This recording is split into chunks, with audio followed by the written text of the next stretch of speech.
how did you move on from your greatest love? That's And nice. have you ever experienced high school love? Oh, Hoy, ikaw pala yan! Hoy, ikaw pala yan! So, welcome to our vodcast. So, basically, we posted or we uploaded a story on our Instagram account where our followers could choose a topic for us. And most of our followers chose the topic about relationship. Wow. Yes. relationship. So, we prepared here some questions from our followers, and we will be answering those honestly. And Faithfully. Yes. Okay. So, let's start na ba? Yes. So, okay. So, from Robbie Voltilibar. Wow. Do you know him? Yes. This is my long lost friend. My number one fan natin. Yes. So, he asked, how do you define love? Uy, grabe. Una parang so heavy na agad, no? Yes. So, Miss Jaris, how do you define love? Love for me, it's not just about receiving or giving gifts. It's about the happy times and staying through the bad times. stay. Parang alam ko, kanta ba yan? Parang with a smile. Feel like stay through the bad times. Clifford, how do you define love? For me, love is, bold. Is being who you are, in times of, when you are together with your loved one or ka-relationship mo, is being, plain you, plus kung paano ka niya tatanggapin. How about you, Kyla? What is love? For me, love is all about sacrifices. Oh, yes. Go, Lord. For me, love is happiness. Oh, kala ko love is blind. Because when you love someone, you are happy, right? Yes. So love for me is happiness. Junas, what is love for you? For me, love is not a commitment, but a statement. Oh, that's deep. That's deep. So, what we can conclude about love? What is love in general? So,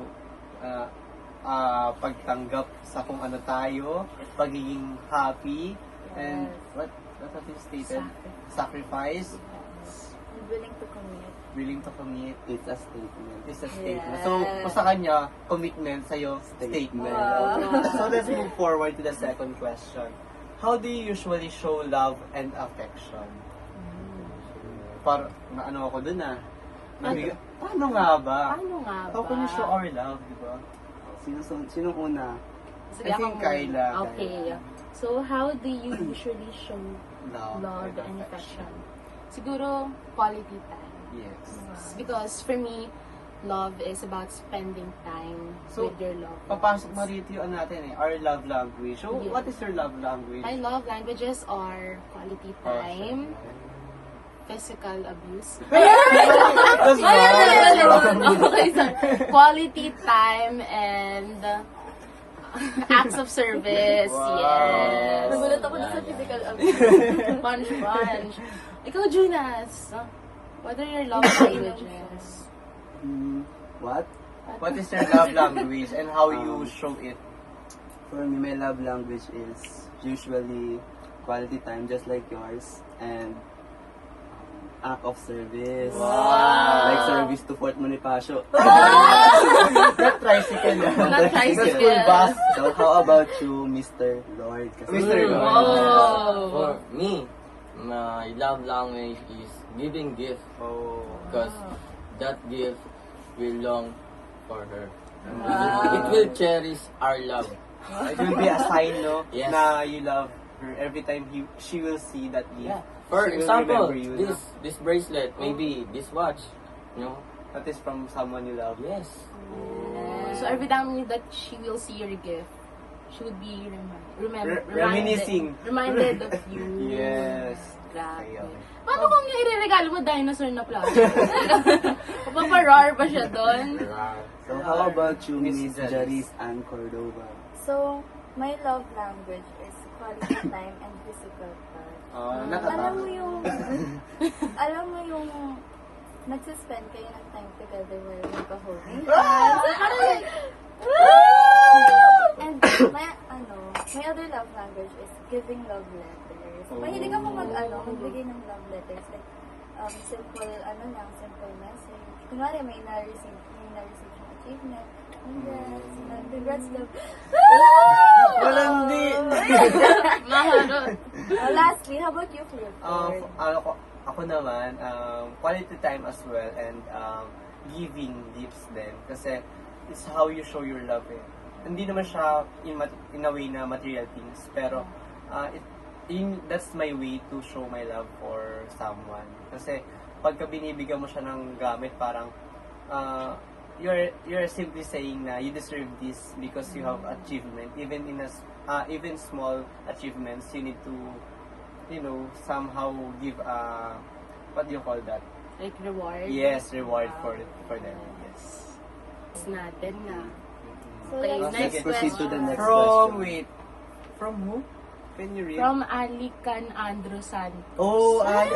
Yes, Mr. Santos. Santos. Have you ever experienced high school love? Ito yung parang ito yung puppy love, ito yung Yes. kumbaga in a mountain, ito yung pinaka-rurok, yung pinakataas.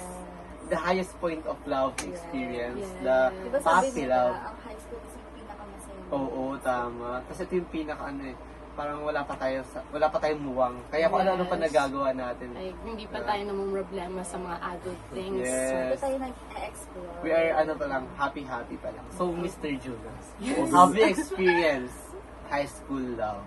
Yes. Who? And I am currently experiencing it right now. Baka tayo mag-drop.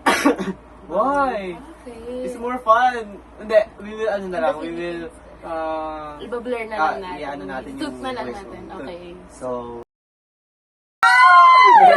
Sorry, di nyo narinig. wala.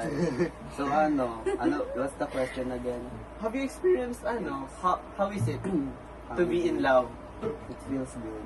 Especially when alam mo yun, meron kang motivation para pumasok, Yes. para mag-aral. And meron kang alam mo yun, pag nakikita mo mawala yung parang ayun na. Pahinga. When you see him in the corridor, you will, wow, this is my... Tumataas yung hormones. yung cortisol. Cortisol. What's the hormone? Yung oxytocin. Oxytocin. Yung Happy naging hormone. science. Yes. Okay. So how about you, Miss Kyla? Yes, high school. I think plenty of time. Uy, hindi! Siguro, maybe, yes. Maybe. So, we're not sure. We're not sure kasi I've never experienced being in a relationship na high school. More on admiration, infatuation. Okay. Si Brett. And another one. Hoy, no! Natin. Wag na! That's yun, God. So, how is it to be in love? With someone you're friends with, tsaka yung lagi mo siya nakikita sa classroom kasi you are classmates di ba? Parang you are, humihinga kayo sa isang atmosphere. Parang hinga. Siguro liking someone is one thing that I always look forward to as a person who's always, buried in school tasks. Kasi syempre, unahin mo muna yung academics mo eh. Yun yung motto ka talaga. But when I start liking someone, it becomes my motivation. Parang hindi kompleto yung araw ko pag di ko sila nakikita. So sila. You're referring to many. Hindi. Kasi sila. Yung huhuli natin Past, si Kyla. present, Oh, okay. past, present. Like, past crush. Okay. So, yeah. Ikaw! I think, Lord want to answer first before Okay, me. Lord. Okay, so, for me, actually, dito ko na-meet yung greatest love ko. Oh! Ilang years? Secret. Mamaya na yun. So having a crush in high school is like, meron kang, study buddy. Oh, yes, I like it. Kasi, mo yun, may inspirasyon ka mag-aral, may tumutulong sa'yo. So about Miss Jaris. Ako muna. So, to answer the questions, yes, I have experienced high school life. And currently experiencing. experiencing. So, masaya. May kasama ka umuwi. May kasama ka sa lunch. And, alam mo yon parang may, alagad. Parang, Companion, yung yes, companion. ayun. Napoprovide niya yung, mga kailangan mo. And, ayun, sinabi yun na may inspiration ka sa school. Tapos, ayun, ayoko na dun sa isa. So, dati, ayun, kasi, ganun. And yung maganda pa sa current niya ngayon, nadadamay ako. Wala, sutot na sila? It's interconnected! Okay. It's Kumbaga, interconnected. Okay. Okay, friends kami, friends sila. Oh, okay. That's where I met my crush. Oh. How about How you, is Mr. it? Wait lang, Clifford? how is it? Wala. Is it fun or... Oo, sobrang saya. And nabibigay niya yung pagmamahal na sapat. Kasi Higit pa sa sapat siguro. Yes, yung wala nang makakapantay pa. No? So, ayun. Wala. Parang ganun. Parang na-fulfill niya yung kulang sa akin. Kasi, he was my crush for a month, I guess. And I was surprised kasi. Parang fulfilling naman ng feeling Kasi na. I found out na gusto niya rin So, ayun. He courted me for, I think, 4 or 5 months. And Yes. I think, nasagot ko na siya noong April 18. So, meron ng So, months. ayun. So, oo, 10 days, 10 days. Yes. So, ayun. Wala. Congratulations. Ang sarap sa pakiramdam na may kasama ka everyday sa school tasks and even sa nag-aalalay ka sa hard times. How about you, How about you, Clifford? Can you get the tissue? Charot. Siyempre, I think it's normal na lang no, na we experience the high school love. I experienced it many times and charot lang. So, yun. But, every one of them leave a lesson to me that I am carrying and will carry forever, I think, and will use sa mga susunod pa sa susunod na sa susunod na buhay, sa susunod na habang buhay, joke. Ben and Ben. Ayun, yun lang. Masaya siya kasi you have learned a lot of lessons and experience na you can use later on. Yeah. Sabi nga nila, people come by and will also Yes. dadaan lang sila sa atin. Yes, pero pag may umalis, syempre, May may papalit. Yes. And right timing. Yes, definitely. Kasi the high school life is just a puppy love nga, sabi nila. Diba? Yeah, maybe it's So just we a just phase. need to embrace the lessons they taught us. Okay. Yes. So I think the next question is for Lord again kasi he mentioned earlier na he had a greatest love. So the Yes. question is, how did you move on from your greatest Oh, love? that's deep. And can you state her name and how many years you Wala. have been? Pangalan? Hindi, I-ano na natin, itutut oo, natin. sa amin lang. Itutut Oh, sige. natin. And state the How long have have you you been yes together? Actually, ang hirap talaga mag-move on. Kasi, yung kaklase ko ngayon, kapangalan yung ex ko. Oh! Oh yeah. I know. What's the name? Ano? Cut yun. Cut yun!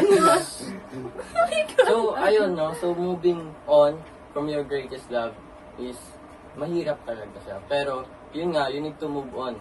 But you're not forgetting them, but stopping them to be the center of your life. Oh! So, how did you move on?